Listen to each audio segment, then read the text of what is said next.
तरुण भारत नागपूर दिनांक 5 सप्टेंबर 2022. अग्रलेख. अर्थ संशोधनाचं स्वागतार्ह फलित. भारत 2029 पर्यंत जगातील तिसरी आर्थिक महासत्ता बनेल असा जो निष्कर्ष स्टेट बँकेच्या आर्थिक संशोधन विभागाने काढलाय तो समस्त भारतीयांसाठी एक आशेचा किरण आहे. वर्ष 2014 नंतर करण्यात आलेल्या रचनात्मक बदलांनंतर ब्रिटनला मागे टाकत भारत 5वी महासत्ता बनला आहे. सध्याच्या विकास दरानुसार वर्ष 2027 मध्ये जर्मनी आणि वर्ष 2029 मध्ये जपानला मागे टाकून भारत तिसरी महासत्ता होऊ शकेल असा दावाही या संशोधनाअंती करण्यात आलाय. या संशोधनामुळे विरोधकांची पाचावर धारण बसल्याशिवाय राहायची नाही. उगाच हल्लागुल्ला करून विरोधक सध्या सत्ताधारी आणि भारताविरुद्ध टाहो फोडतायत. कोरोना काळाचा उल्लेख करून देशाची अर्थव्यवस्था गडगडल्याचं सांगितलं जातंय. देशात फक्त 2 उद्योगपतींच्याच खिशात पैसा ओतला जात असल्याचं सांगितलं जातं. देशाचे पंतप्रधान निव्वळ विदेशवारीत पैसा वाया घालवित असल्याचा कोलाहल केला जातोय.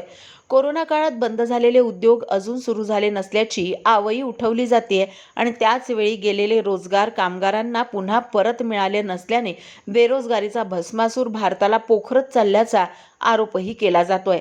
पण आता स्टेट बँकेसारख्या ख्यातनाम वित्त संस्थेच्या संशोधनात भारताच्या महासत्तेबाबतची शुभवार्ता कानी पडल्यामुळे विरोधकांची तोंड बंद व्हायला हवी अशी अपेक्षा करूया. जगात सध्या जी सत्ता स्पर्धा सुरू आहे तिला आर्थिक आयाम सुद्धा आहेत. निव्वळ लष्करी सामर्थ्यात बलाढ्य असून चालायचं नाही. एखादा देश महासत्ता म्हणून गणला जातो त्यावेळी त्याचं सकल राष्ट्रीय उत्पन्न जसं बघितलं जातं तसंच त्या देशातील प्रत्येक व्यक्तीचं सरासरी उत्पन्नही बघितलं जातं. त्या देशातील स्थैर्य, मग ते राजकीय असो की व्यावसायिक, त्याकडेही तेवढ्याच गांभीर्याने पाहिलं जातं.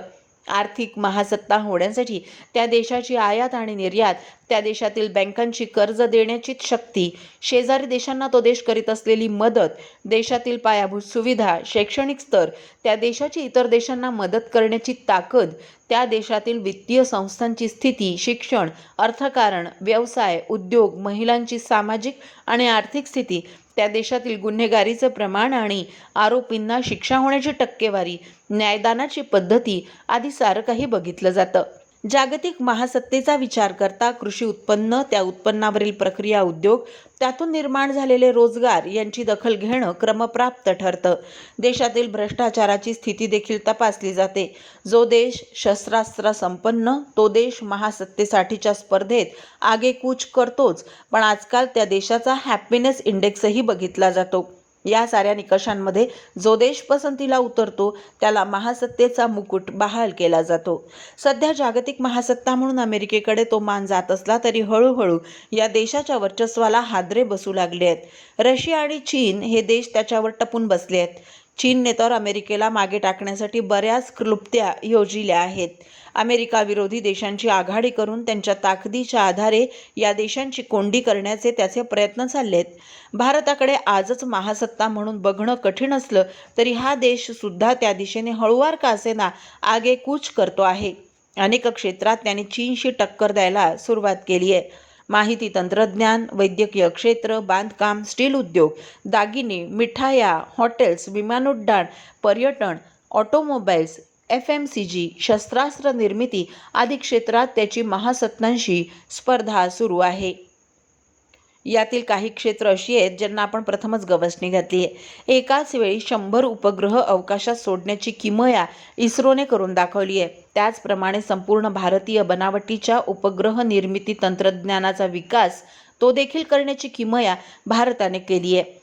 उपग्रह उड्डाण तंत्रज्ञानातही भारताने मैलाचा दगड गाठलाय. महासंगणक असो की निरनिराळ्या वस्तूंचं पेटंट मिळवण्याचे प्रयत्न भारत यशस्वी होताना दिसतो. स्वदेशी बनावटीच्या शस्त्रास्त्र निर्मितीतही भारताने भक्कम पावलं टाकली आहेत.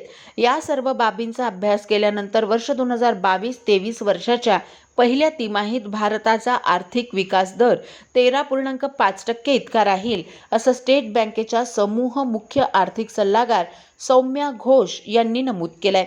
जगातील अनेक देश कोरोनाच्या पडझडीतून अद्यापही सावरलेले नाहीत. चीनमध्ये तर अजूनही काही प्रांतांमध्ये टाळेबंदी सुरू आहे. त्यामुळे या देशाची अर्थव्यवस्था नाही म्हणायला लुढकलेलीच आहे. श्रीलंका, पाकिस्तान, बांगलादेश, नेपाळ, भूतान, अफगाणिस्तान आदी देशांची अर्थव्यवस्था गडगडलेलीच आहे.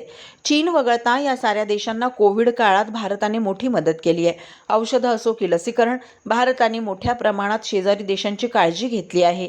पंतप्रधान नरेंद्र मोदी यांनी तर भारतासाठी $5 ट्रिलियन अर्थव्यवस्था गाठण्याचं लक्ष्य निर्धारित केलं आहे. मेक इन इंडिया सारख्या योजनांमधून इथे नवे उद्योग सुरू करण्याच्या प्रयत्नांना पाठबळ दिलं जात आहे.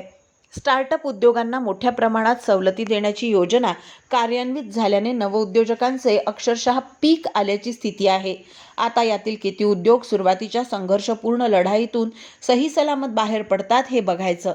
पण यातील काही टक्क्यांनी जरी यशाची वाट चोखाळली तरी सध्याच्या उद्योजकांमध्ये भरच पडणार आहे. त्यांचा व्यक्तिगत विकास भारतासाठी सहाय्यभूतच ठरणारा राहणार आहे. येत्या काळात जागतिक पातळीवर भारताच्या योगदानात भर पडणार असून भारतीय कंपन्यांमध्ये गुंतवणुकीचं प्रमाण वाढणार आहे. राजकीय स्थैर्यामुळेच ही परिस्थिती निर्माण झालेली बघायला मिळते. भारतीय कंपन्यांमध्ये गुंतवणुकीचं प्रमाण वाढत जाणं, रुपयाच्या तुलनेत पाऊंड घसरणं या अर्थव्यवस्थेच्या दृष्टीने सकारात्मक बाजूच आहेत. याच बाबींचा विचार करून भारत वर्ष 2029 पर्यंत जगातील तिसरी महासत्ता होण्याचा कयास बांधला जातोय. जगात भारताविषयी आपुलकी निर्माण होण्याचं श्रेय जसं पंतप्रधान नरेंद्र मोदी यांच्या कार्यकाळातील धोरणांना द्यायला लागेल तसंच ते इथल्या प्रत्येक नागरिकालाही द्यायला हवं. देशाच्या योगदानात भारतीयांच्या व्यक्तिगत योगदानाची दखल घेतलीच जायला हवी. गतकाळात अनेक अडचणीचे ठरणारे कायदे रद्द करण्यामुळे विकासाला चालना मिळाली. साधं व्यक्तिगत गुणपत्रिका, जात प्रमाणपत्र, विविध प्रतिज्ञापत्र, जन्माचा दाखला, आधार कार्ड, व्यक्तिगत ओळख आदींच्या सत्यप्रती विशेष कार्यकारी दंडाधिकारी अथवा क्लास 1 ऑफिसरकडून सत्यापित करण्याची जी पूर्वापार चालत आलेली पद्धत होती ती मोदी सरकारने एका आदेशासरशी रद्द करून टाकली. अशा दस्तऐवजांवर स्वतःची स्वाक्षरी हीच ग्राह्य धरली जाऊ लागल्याने लोकांचा पैसा, श्रम आणि वेळेची बचत झाली.